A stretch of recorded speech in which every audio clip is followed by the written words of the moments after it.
obviously with the latest school shooting in the news, what do you tell people that are calling for more gun control and to get guns off the streets? Again, here's what I'll say. I mean, 100 years ago and even 50 years ago, we had more guns per capita in America than we do now. It's not a gun problem.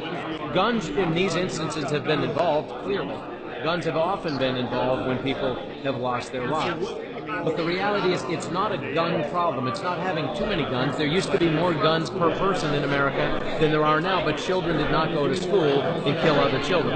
When I was a kid, especially after Christmas, people brought their guns to school. My friends, we'd get a new shotgun, get a 22 or something, you'd come to school and show it to your friends. It was supposed to stay outside in your truck, which may or may not have been locked. But kids would bring them on the buses. Sometimes they would be in kids' lockers. Nobody even thought about shooting other people with them. So it's not a gun problem. What I would say to those for whom that is the solution, get a new idea. Because that is not the solution. It is a cultural problem.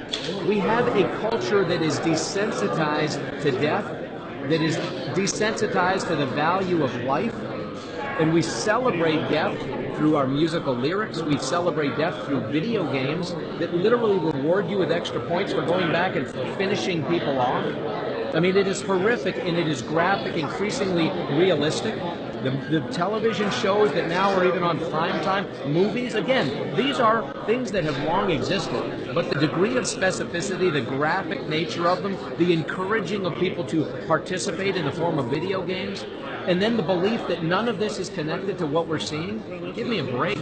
We've removed any responsibility from the homes and from communities, from schools and from churches, from things that once were the background and the foundation of the mores of a nation. We've told these people to keep a lid on it, keep that in your own mind. So we've removed any sense of right or wrong. We've infused that with a whole lot of do whatever, including taking human life, and then we're shocked when people do it. We got to grow up here in America. We got to be serious about the fact this is a cultural problem. And in America, at every level, from the homes that we live in to the White House and everywhere in between, we need to have a frank and honest dialogue about the cultural reasons for young people killing young people. It's not the gun, because they could just as easily run kids over while they're waiting in line to get on a school bus. What is the mindset that's causing young people to kill other young people? That's what needs to be addressed. Is there any evidence that drawing the connection to video games and movies and this behavior? Again, go back before any of these existed. How many children walked into schools and slaughtered other children? How much more evidence do you need? You have 17 more dead children in Florida. We had a couple dead children a few weeks ago here in Kentucky. How much more evidence do people want? The people who say there's no evidence are full of crap, frankly, and are using that as an excuse to not address the fact that we have plenty of dead bodies of our children that are the evidence. I don't know how much more anybody needs. What should the government do about this, if anything? Again, let's start a dialogue. The most important thing, back to the beginning of your question, not to have any knee-jerk response. The idea that we need to do this or to do that, this rule or that law, that is not the answer. And mistakes are made when people, with good intention, in moments of emotion, rush to judgment. Let's start an honest conversation about what is or is not appropriate to be infusing into our young people. And I'm a big believer in the Constitution and the First Amendment and the right to free speech.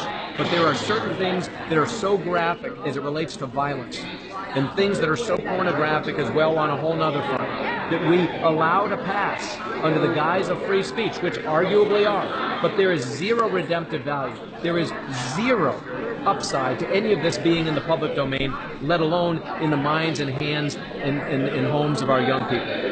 We need to have honest conversation about what should or should not even be allowed in the United States as it relates to some of the things that are being put in the hands of our young people. You know what that threshold should be? You have an idea? Again, no, I mean, let's start a conversation. I'm one person, you're one person.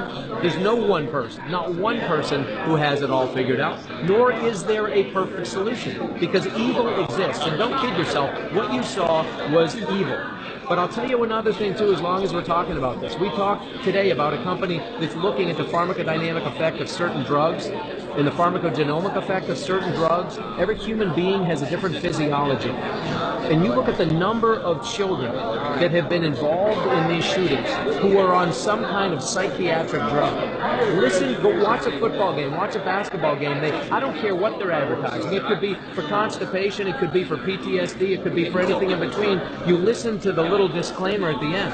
How many of them have very specific warnings about suicidal thoughts and thoughts of self-harm and of thoughts of depression? These are the catalysts for some of what we're seeing in these schools. Let's not kid ourselves. If we fail to talk about that by having knee-jerk responses about more rules needed for this, that, or the other thing, we are intentionally misleading ourselves, and that is a mistake. There will never be a perfect solution for keeping evil in a box, but we can be a lot smarter by talking about the societal impact of encouraging certain behaviors that have absolutely no upside for America.